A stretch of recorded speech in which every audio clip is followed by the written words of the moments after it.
What's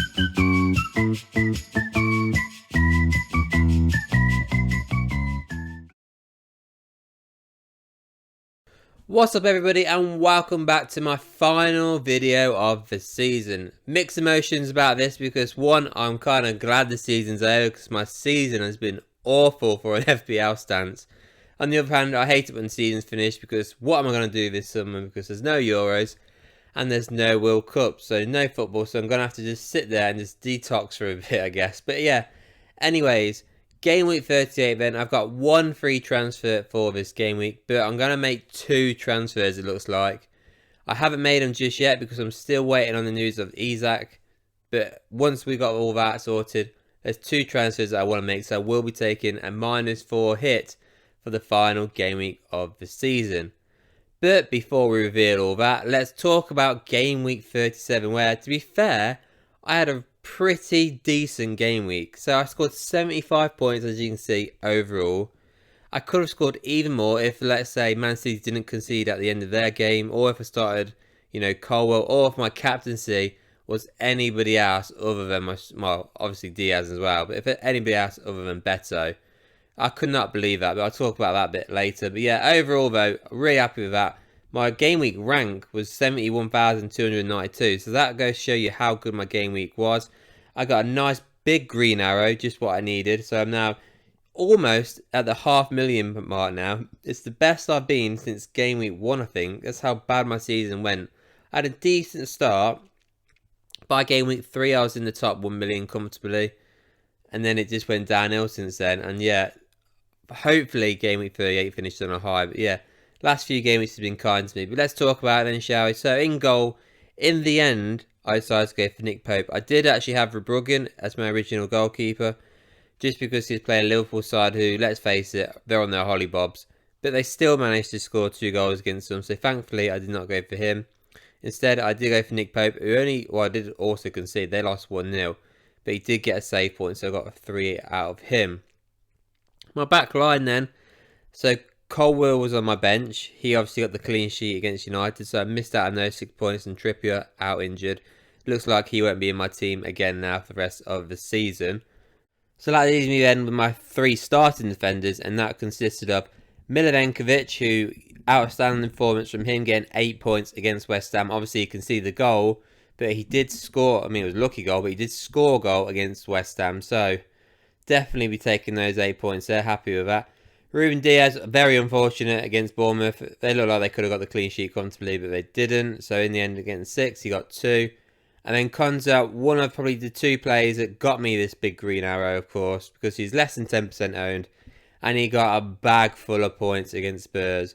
So obviously he scored the goal, he got the clean sheet, and then he took all the bonus points home with him. So a massive, massive haul of 15 points from my defender. Absolutely buzzing that, especially as well because that was Friday night, so that was my start of my game week, so really happy with him there. And then you got my 5-man midfield, so 4 of them really happy with. One of them unfortunately did blank, and that was of course Kevin De Bruyne. Missed an open goal against Bournemouth. Can you believe it? Imagine if he scored that then. I reckon if I didn't cock up on my captaincy, I had Colwell instead of Diaz, and then of course De Bruyne doesn't miss that penalty. Well, penalty. It was close on a penalty. That open goal, I definitely would have hit 100 points, I reckon. So yeah, how did he miss it? I don't know. And then obviously Kovacic goes and gets himself sent off, which meant De Bruyne came off not long after, and it was just a real pain in the arse because it was his last game at the Etihad, and I genuinely believed he was going to smash it on his last game. So yeah, it's a shame he missed the open goal, but that was just really frustrating. But my other 4 did pretty well, to be fair. So Morgan Gibbs-White, the second guy. So I said 2 players I think got me the massive green arrow, and that is Konza, because he got less than 10% owned, and the other one is of course Gibbs-White, who's less than 10% owned as well. 11 points from him, so that's 24 points from him in the last 2 game weeks. He's absolutely smashed it for me. So obviously he got the goal, he got the clean sheet point, and he got all 3 bonus points against Forest. So absolutely buzzing with him there, so taking those points home all day long. In Mbeumo, only got 5 points. It could have been a lot more. Obviously, he missed the penalty against Fulham. So, instead of having 5, he could have had double-digit figures. But it weren't the case. But he's been outstanding all season. So, I'm sure he's not going to be bothered. Morgan Rogers did really well for me, got the assists, 6 points from him, I'm happy with that. And Jared Bowen, very lucky with this guy, by the way. So obviously in the same game, he did actually score, I mean, quality goal it was, consolation goal, but he got the goal, and he also got a bonus point for it as well. So he got 8 points, but he was actually on my bench. He was my first bench player. But obviously with Isak being out of the Newcastle game against Arsenal, he came in for me. So really happy with the fact that he did score. So I got really lucky to be fair, because Trippier didn't play obviously. So my only 2 options were going to be Bowen and Colwell, and both of them got a return. So very, very lucky there. And of course that does leave me in my front 2, because obviously Isak was out. And that consisted of Wizard, got me double digits, got the goal, got the assist, did get a yellow card, so he could have had more, and we got 2 bonus points on top of that. So buzzing about him. He's also been pretty good for me as well since I brought him in, so 10 points from him. Happy with that. And then my gamble of the game week. I mean, I cannot believe how unlucky I've been. This season ain't just got. This is pretty much tips off why my season has been so crap this year. So you have 2 choices. Do you go for Beto or do you go for Ndia for the final game at Everton at Goodison Park? I went Beto because I think he's a better striker. The game finishes 2-0. Beto scores 2 goals. Both of them went off for offside. Ndia scores 2 goals. Both of them were onside. I could not believe it. I can't believe it. I mean, imagine if I had it the other way around. I would have absolutely smashed it this game week. And the fact as well, I went for him as captain as well. I thought, you know what? Gamble. Let's go for something different. And I can't believe it. I was speechless. I was so hooked on that Everton game because I obviously knew he was my captain. And I really wanted him to score. Really did. And it just didn't happen. Oh, it was tragic. And especially as well because he played the full 90. He didn't even go off early like I thought he might have. So it didn't work out. It would have been beautiful if it did, but unfortunately, it wasn't to be. So that tips off really my season, doesn't it? But yeah, I've got to be happy still having those 75 points and the green arrow. So then, it's time to reveal my final team selection of the season. And like I said earlier, I've got 1 free transfer, but I will be more than likely make 2 free transfers and take the -4 hit for this game week. And I'll reveal what I'm planning on doing as we go through it. But starting us off then, let's talk about the goalkeepers. So I'm going to be starting Nick Pope ahead of Verbruggen. Even though Verbruggen's got Spurs away, who are going to be on holiday pretty much because they've just won the Europa League. So you could argue having him as my starting goalkeeper. I'm going to go for Nick Pope because he's playing at St. James's Park. And they need to win. Well, I think they just need a draw, do they? But a win guarantees Champions League football. So Nick Pope will be starting in goal for me. And it's going to be the same back 3 that it was previously in Milivojevic. He's got Chelsea at home. That's going to be... I mean, that's a tough game to choose from, to be fair. I couldn't decide which one to go for, him or Colwell. I've gone for Milivojevic ahead of him just because he's playing at home. Konzo's got United away. United are awful, embarrassing, shocking. Worst United team I've ever seen. Probably the worst United team ever. I expect him to do well in that game. And Ruben's got a game against Fulham away. To be fair, I'm not quite confident about one because... Well, Man City, I mean, they still need like a point to guarantee Champions League football, but I think they'll be alright. But we'll see how that one goes. But yeah, I mean, I'm not satisfied with my back 3 just because of the fixtures, but I'm not going to be making any transfers to my back line on the final game week of the season. Moving on to the midfielders, not going to lie, this has been absolutely horrendous in deciding who to bench really for this game week. So first of all, you can see I've made a transfer. Obviously, it's not confirmed that this is part of the plan I'm going to do, and that is take Morgan Gibbs-White out, who's been unreal the last 2 game weeks, but he is playing Chelsea at home. That's going to be a nail biter. I don't know if that's going to be a 1-0 or not, but it's too close to call. Whereas Saka's got Southampton away, he could piss this easily. So I'm going to go for Saka in my team ahead of Gibbs-White, so Gibbs-White will be out, and then that leaves me with, well, who do I bench? At the moment, it's Mbeumo, who's got Wolves away. I'm not going to lie, I'm thinking more and more about changing it and bringing him back into the starting lineup. But who do you take out? Obviously, Saka's not coming out. De Bruyne is not coming out. It's his last game ever for Man City. Bowen's basically said to me last game week, you ain't taking me out, and he's got Ipswich away.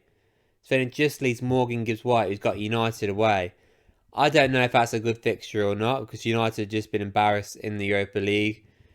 I mean, I don't know whether they're going to bounce back or not, but I mean, it's a real tough one. They could just be awful. Aston Villa need to win, though, to get Champions League football as well. So that's why another reason why Mbeumo is on the bench. It should be either Mbeumo and Bowen, and who would you rather have, Wolves away or Ipswich away? Rather have Ipswich away. So that's my thinking of having Mbeumo on the bench, but my word, I reckon I could regret this one. So that's why it's either going to be Mbeumo or Rodgers, because Bowen can get you a 10-pointer most of the time. Saka can get you a 10-pointer. So could De Bruyne. Morgan Rodgers very rarely has done that. So I'm just going to have to look back all the way. Up to game week 30, he did get a 10-pointer. He's had an 11-pointer and a 14-pointer and another 10-pointer this season. So he has done it. But the other guys, they can get close to 20. Either way, I'm going to regret it. A&I, who I'm going to bench. But yeah. So far, that's my 4-man midfield. Is it going to be Rodgers starting? Is it going to be Mbeumo? At the minute, Rodgers is starting. But Mbeumo could easily creep into my starting lineup by the time the deadline appears. And so then, that leads me to my front three for this game week. Obviously, the big news is Isak. Will he be starting or not? If he does not start for me, I don't think I'll make any changes in that point of view, like taking -8 in that. I think I'll just leave him on the bench, and then that solves my midfield headache. So that's what I'm thinking there. And obviously, if he does start, great, because he's got Everton at home, which is a pretty decent fixture. So that's what I'm thinking there of Isak. Wizards obviously got Wolves away. At least I'm going to have one Brentford attacker for that fixture, so I'm happy. That's another reason why I'm not too fussed about benching maybe Mbeumo instead. But the main one there is obviously Beto straight back out the team, because obviously it was just a 1-week punt. And I'm looking at bringing in Ollie Watkins for this game week. So, Ollie Watkins, let's face it, has been pretty decent this season again. Obviously, Aston Villa have had a great season, I'd say again. The guy's got 184 points so far this season. Phenomenal. He's managed to score 16 goals, 8 assists. He's worth starting. So Man United have been awful. They're no good, put it that way. So I figured it's probably best to have Ollie Watkins starting for me. So that means I'll have a triple up at Aston Villa. They have to win if they want Champions League football. That is the reason why I'm picking him. He has to win. So that's why I want to bring him in. That's why I want to take the -4 hit for him. Because I don't need to take a -4 hit to get him, and just to get Saka even. I can actually get Saka on one transfer. But I can't get, obviously, I can't get them both without taking a hit. And I want them both. And it's the final game week of the season, so why not take a few hits, eh? What's it going to do? You may as well take a gamble on the last game week of the season. Why not, eh? So yeah, that is how my team's looking then for the final game week of the season. Let me know what you guys think of it. Let me know, guys, how you guys, I keep saying guys now. Let me know how you all got on this season. I'm sure it's better than me because I've had a terrible, terrible season. Another season not winning FPL just sums up I'm no expert. I mean, I never said I was an expert, but yeah, it's just been an awful season. I'm glad it's going to be over, and fingers crossed next season works out much better for me. So yeah, let me know what you guys are doing then, how you guys are getting on. Please as well, before you go, do not forget to like this video and hit subscribe. That'd be much appreciated. I will be obviously continuing to do next season as well. I might have a few weeks break, during the course of the summer, because there's no Euros and no World Cup, so I might just finally get a bit of a rest during the summer. I might get too comfortable, but yeah, I will be back though for the new season. So good luck everybody for your final game week of the season. Let me know how you guys are getting on, and I'll see you all on the next season.